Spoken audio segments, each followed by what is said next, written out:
Okay, here we're going to continue our discussion of the concept of work. So we defined what work was. We saw that we could use an integral to calculate it if the work or the force was variable. And then we saw how to apply that to springs, whether we were going to stretch a spring or compress a spring. In this example, gang, I want to show you how to do pumping fluid out of a tank, okay? So here's the situation. We have an oil tank in the shape of a right circular cylinder, okay? It's got a height of 30 meters, all right, and a radius of 5 meters. We'll say it's 2/3 full of oil, and we want to know how much work is required to pump all of this oil out over the top of the tank, okay? All right, here's what we'll do. Let's superimpose an XY coordinate system.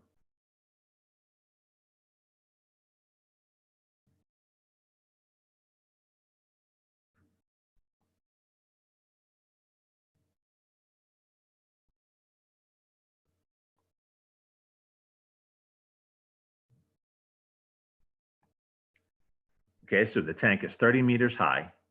The radius is 5 meters. It's 2/3 full, so that's going to make this hash mark right here 20.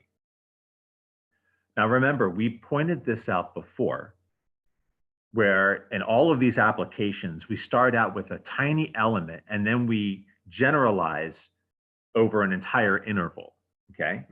So here's how it works in these kinds of problems. Gang, somewhere between 0 and 20 along the y-axis, say maybe here. Okay, I'll locate a hash mark for y, and then I'm going to find a corresponding disk.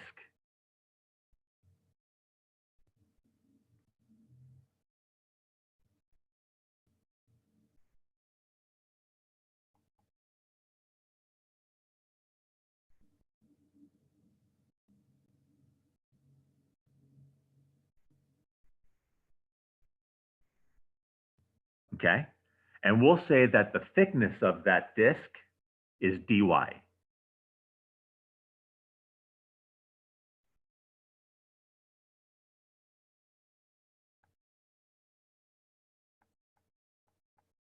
The idea is to figure out how much work is required to remove just that one disk. All right, it's a differential element of volume because it's a disk. And we're going to try to determine the work necessary to remove just that one. And then when we find that, we'll generalize, we'll generalize to the entire solid of oil, if you will, gang. We'll argue that that whole thing could be made up of an infinite amount of these horizontal slices, if you will, okay? All right, let's see. Now remember, it's a tiny element. It's very thin. And so we can still use the force times distance concept here. In the context of this problem, gang, when we say the force necessary, or the force in this case rather, is actually the weight of the disk. The distance that it has to travel, let's put that right here. Let's use a different color for that.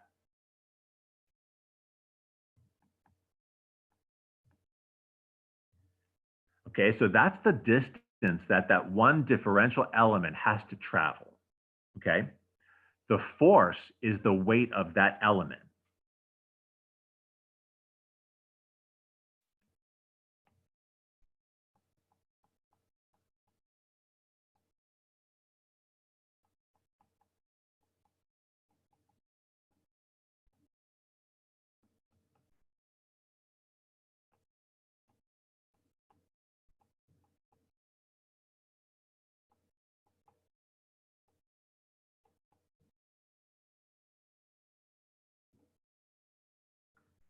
Okay, so what is this? Well, first of all, we know that capital V is volume. Okay, so that's the volume of the disk. All right, and so since it's a very thin element, it's a differential element, I'm going to go back to our previous work with volumes, and I'm going to amend our definition here and write like this instead. Okay, don't you think that's more appropriate in this case, right? It's a differential element of volume, and so we should use dV instead of capital V, right? The formula itself just comes from physics. The value for rho, you know what that is, gang? That's the mass density. Okay, the Greek letter rho is referred to as the mass density of the fluid, whatever the fluid happens to be. Like for water, for example, the mass density of water is like 1,000 kilograms per cubic meter. Okay, whereas for oil, it's about 820 kilograms per cubic. And I'll write that down, of course. That isn't anything that you have to memorize. Okay, and of course, G is gravity, the acceleration due to gravity, 9.8 meters per second squared. And again, we'll fill that stuff in. Okay, so the mass density of the oil in this case, right? Remember now, gang, this entire expression is rho and G and dV. That's the weight of this differential element, okay?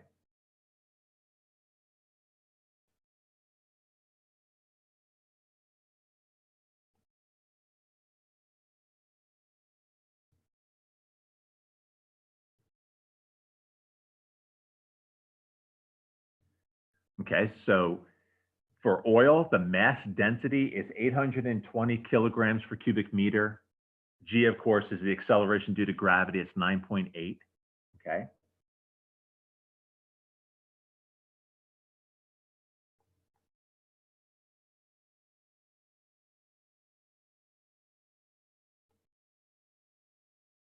Now, what is dV? Well, from our previous work on finding volumes, we know that dV is going to be pi times the square of the radius times the thickness of the disk, which we just said about 5 minutes ago was dy, okay? The radius of the tank is 5 meters.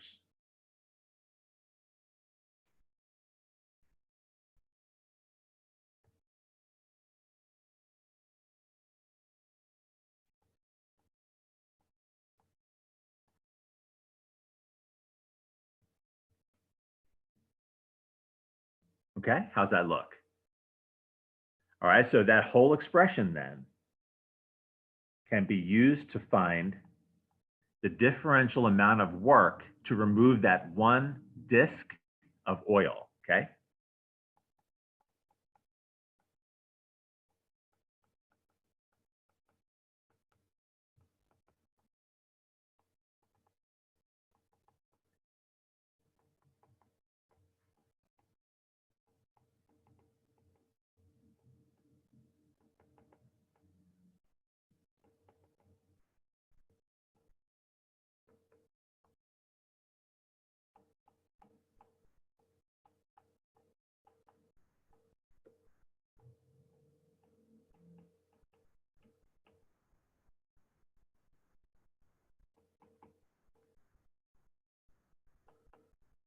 Okay, and then what I'll do is I'll just rearrange a couple of the things like that.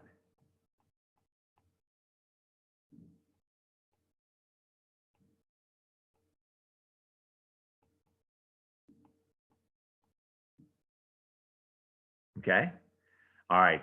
Now let's take a look at the figure. All right, and we imagine all of that oil, gang, that goes from 0 up to the 20 as made up of an infinite amount of these thin differential elements, okay?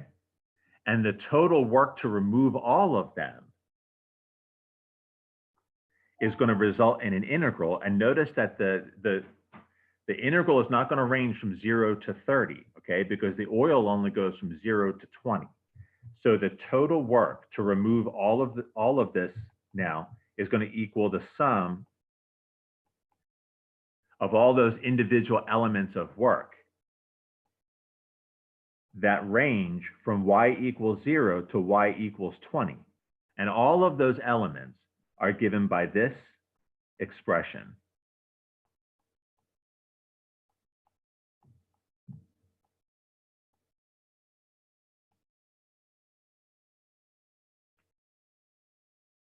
Okay?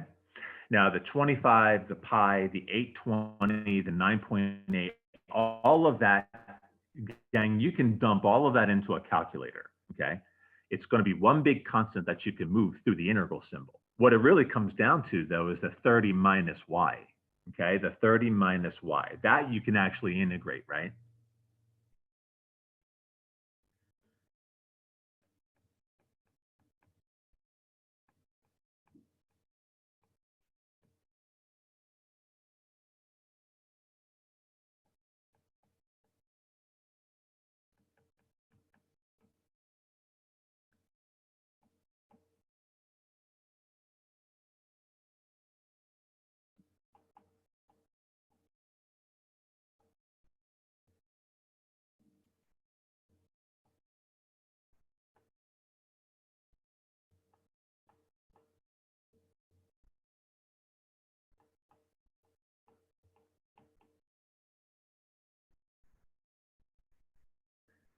Okay, so I'll have you verify that it's straightforward integration. Okay, but notice, in keeping with this theme that we started, right? When we started talking about applications of integration, look at what we did. We started out with one small element, right? One small element, one differential element, and then we generalized to the rest of them by summing them all up over an interval.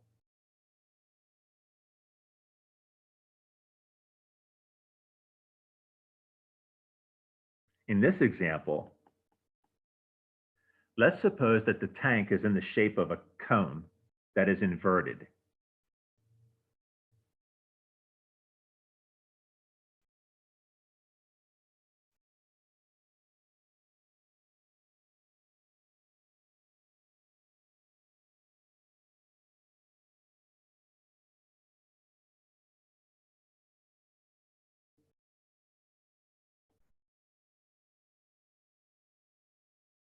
Okay, it's an inverted cone.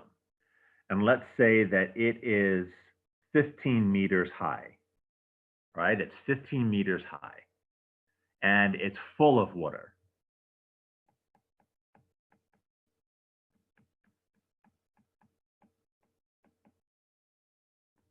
Okay, and just as a side note, gang, we'll need for the calculation later, the mass density of water is 1,000 kilograms per cubic meter. Okay, how much work is required to empty the tank?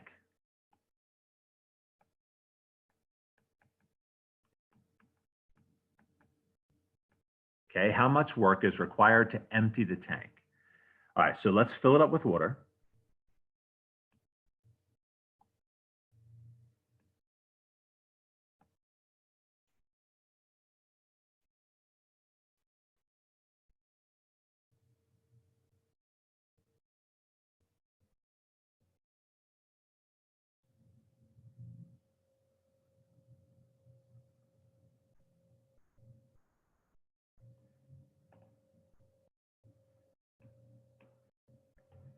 Okay, next we want to take a slice, if you will, right, of this water, somewhere between 0 and 15 along the y-axis. Let's say maybe here.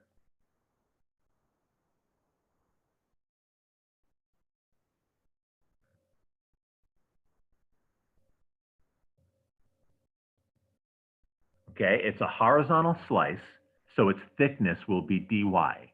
Okay, the distance that it has to travel. Okay, that's the distance it has to travel. Remember, we're going for force times distance. The force itself is the weight of the disk.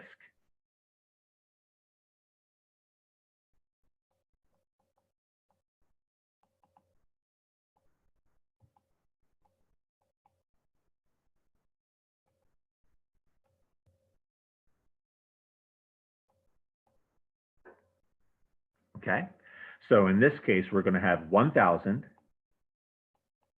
times 9.8. Okay, and then the volume, which is going to be pi times the square of the radius times dy.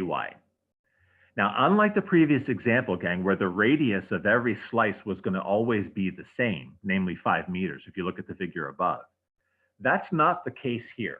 All right, that's not the case here. So let's do this. Let's say that the disk touches the side right there.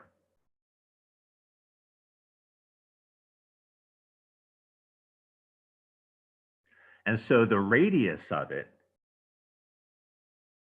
is x, right? It's variable. If you move the element a little higher, the radius will be larger. If you move that red element a little bit lower, the radius will be smaller. Okay, so it's a variable radius, if you will. Let's use that to start.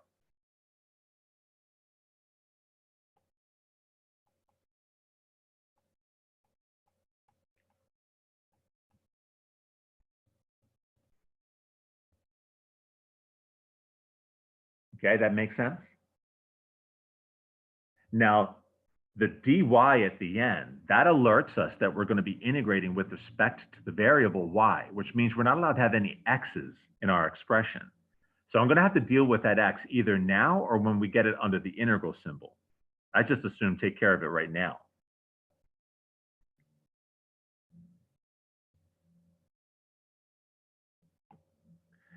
Let's suppose, for the sake of argument, that the base radius of this cone is 5 meters.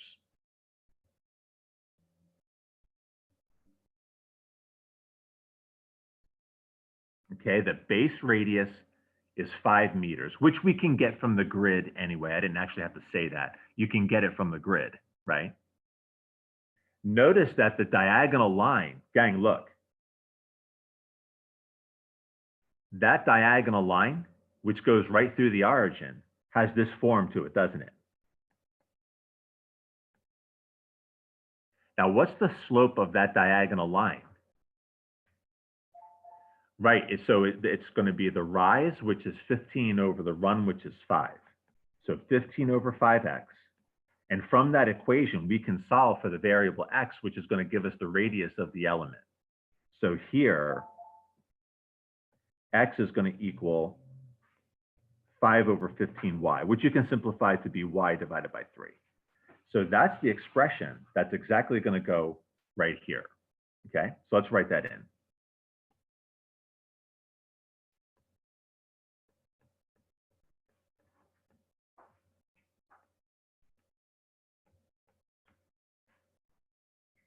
Okay, now that's just one element, right? We imagine that the tank is full of an infinite amount of those red elements from the bottom all the way to the top. And so the total work to remove them all is going to be the sum of the individual elements themselves, which in this case is going to equal y equals 0 to y equals 15. And all of the elements then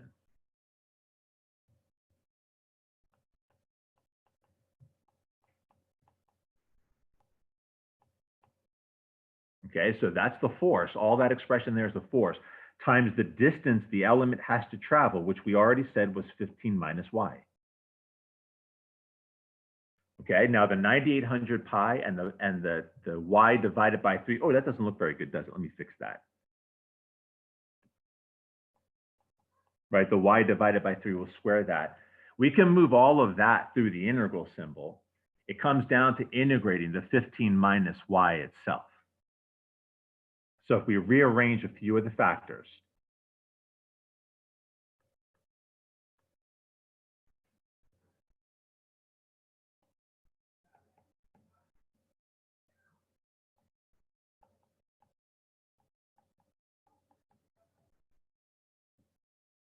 okay? Now to evaluate this integral, you can move the 1/9 through the integral symbol if you like. I think that's a good idea. You'll have to distribute the y squared through,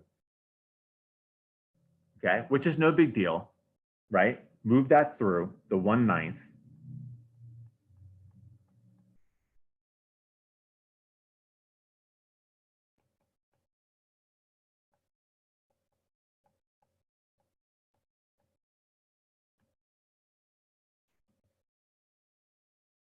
Okay, and so on and so on. Most of the time, gang, these problems result in routine integrals, which is kind of nice because the setup can be a little time consuming.